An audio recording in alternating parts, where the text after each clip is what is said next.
അസമിൽ മഴയുടെ ശക്തി കുറഞ്ഞിട്ടും പ്രളയക്കെടുതിക്ക് അയവില്ല. മരണസംഖ്യ ഇനിയും ഉയരാനാണ് സാധ്യത. ഇതുവരെ 68 മരണമാണ് സ്ഥിരീകരിച്ചത്.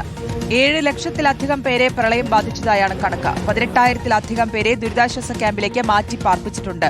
നോബൽ മാരിക്കാരനുണ്ട് വിശദാംശങ്ങൾ നൽകാൻ. നോബൽ, മഴ കുറഞ്ഞെങ്കിലും ആശങ്കയ്ക്ക് അറുതിയായിട്ടില്ല. ഇപ്പോഴും ദുരിതത്തിൽ തന്നെയാണ് ജനങ്ങൾ എന്നുള്ളതാണ്. ഇതിൽ ശിവസാഗർ ജില്ലയിലൊക്കെ കനത്ത നാശനഷ്ടമാണ് റിപ്പോർട്ട് ചെയ്യുകയും ചെയ്തിട്ടുള്ളത്. നിലവിലെ സാഹചര്യം എന്താണ് മനസ്സിലാക്കുന്നത്?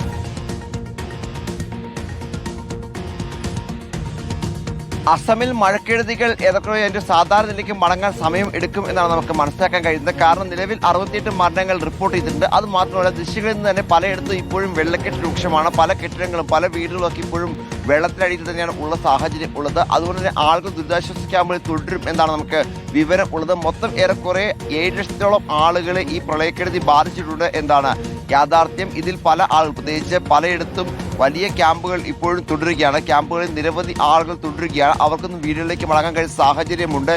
കഴിഞ്ഞ 24 മണിക്കൂറിൽ പുതിയ മരണങ്ങൾ റിപ്പോർട്ട് ചെയ്തിട്ടില്ല എന്നത് മാത്രമാണ് നിലവിൽ ഏക ആശ്വാസമായി പറയാനുള്ളത്. മഴയിൽ നിലശമനം ഉണ്ട് എന്നും നേരിശമനം ഉണ്ട് എന്നും ഒരു ആശ്വാസമായി എടുത്തു പറയാൻ കഴിയും. എന്തായാലും നിലവിലത്തെ സാഹചര്യത്തിൽ ഏറെക്കുറെ 90-ലധികം വരുന്ന ക്യാമ്പുകൾ പലയിടത്തായി പ്രവർത്തിക്കുന്നതടക്കമുള്ള വിവരങ്ങൾ പുറത്തേക്ക് വരുന്നു. ഒപ്പം കൃത്യമായി തന്നെ സർക്കാരിന്റെ ഭാഗത്ത് നിന്ന് ഈ പ്രളയക്കെടുതി വിലയിരുത്താനുള്ള പ്രത്യേക സംഘത്തെ അടക്കം നിയോഗിച്ചിട്ടുണ്ട്. കേന്ദ്ര സഹായം അടക്കം ഉടൻ ലഭിക്കും എന്ന പ്രതീക്ഷയാണ് അസാമിലുള്ളത്. കേന്ദ്ര സർക്കാർ നിരന്തരം അസാമുമായി സമ്പർക്കത്തിൽ ഏർപ്പെടുകയും ചെയ്യുന്നുണ്ട്. ദൃശ്യങ്ങൾ അല്പം ഭീകരമാണ് എന്ന് പറയേണ്ടി വരും. കാരണം പല ആകാശ ദൃശ്യങ്ങൾ നമ്മൾ കാണുമ്പോൾ വലിയ ഏരിയകൾ, പ്രത്യേകിച്ച് ഒരുപാട് വീടുകളൊക്കെ വെള്ളത്തിനടിയിലേക്ക് പോയ സാഹചര്യം ഇപ്പോഴും ഉണ്ട്. അതുപോലെ തന്നെ പൂർണ്ണമായി ഏറെക്കുറെ പല ജില്ലകളും പൂർണ്ണമായി വെള്ളത്തിനടിയിലാവുന്ന സാഹചര്യമൊക്കെ ഉണ്ടായിട്ടുണ്ട്. അത്തരത്തിൽ വലിയ പ്രതിസന്ധിയിലാണ് ഇത്തവണ അസമിലെ മഴക്കെടുതി കടന്നുപോയത് എന്നാണ് പ്രധാനപ്പെട്ട കാര്യം. എന്താണെങ്കിലും മരണസംഖ്യ 68ലേക്ക് ഉയർന്നു. നിലവിൽ കഴിഞ്ഞ 24 മണിക്കൂറിലൊക്കെ മഴയ്ക്ക് വലിയ തരത്തിൽ കുറവുണ്ട്. അതെന്താണെങ്കിലും ഈ പറഞ്ഞ മഴക്കെടുതിക്ക് ഒരു ശമനം ഉണ്ടാക്കും എന്നാണ് പ്രതീക്ഷിക്കപ്പെടുന്നത്. വരും മണിക്കൂറുകളിലെങ്കിലും സാധാരണ നിലയിലേക്ക് ആളുകൾക്ക് വീട്ടിലേക്ക് മടങ്ങാൻ കഴിയും എന്ന പ്രതീക്ഷ സർക്കാരും പങ്കുവയ്ക്കുന്നുണ്ട്. എന്താണെങ്കിലും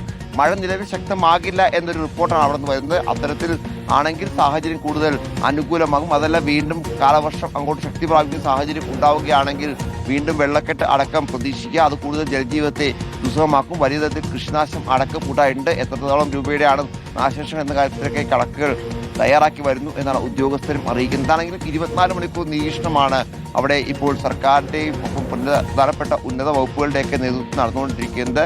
മറ്റ് അടിസ്ഥാന സൗകര്യങ്ങളുടെ വികസനം, അതോടൊപ്പം മറ്റ് അടിസ്ഥാന സൗകര്യങ്ങളുടെ ലഭ്യതയൊക്കെ ഉറപ്പാക്കാനുള്ള നടപടികൾ സർക്കാർ അതിവേഗത്തിൽ മുന്നോട്ട് കൊണ്ടുപോകുന്നു എന്നും ഹിമന്ത ബിശ്വ ശർമ്മ അടക്കമുള്ള ആളുകൾ വ്യക്തമാക്കുകയും ചെയ്യുന്നു. ഓക്കെ, എന്തായാലും പ്രളയക്കെടുതിക്ക് അയവില്ല എന്നുള്ളതാണ്. മഴ കുറഞ്ഞിട്ടുണ്ട്. മഴ ഇനിയും കുറയുമെന്ന് തന്നെയാണ് പ്രതീക്ഷിക്കുന്നത്. ജനജീവിതം സാധാരണ നിലയിലേക്ക് എത്താൻ സമയമെടുക്കുമെന്നാണ് കരുതുന്നത്. നോബൽ മാരിക്കാരനാണ് വിശദാംശങ്ങൾ നൽകിയത്.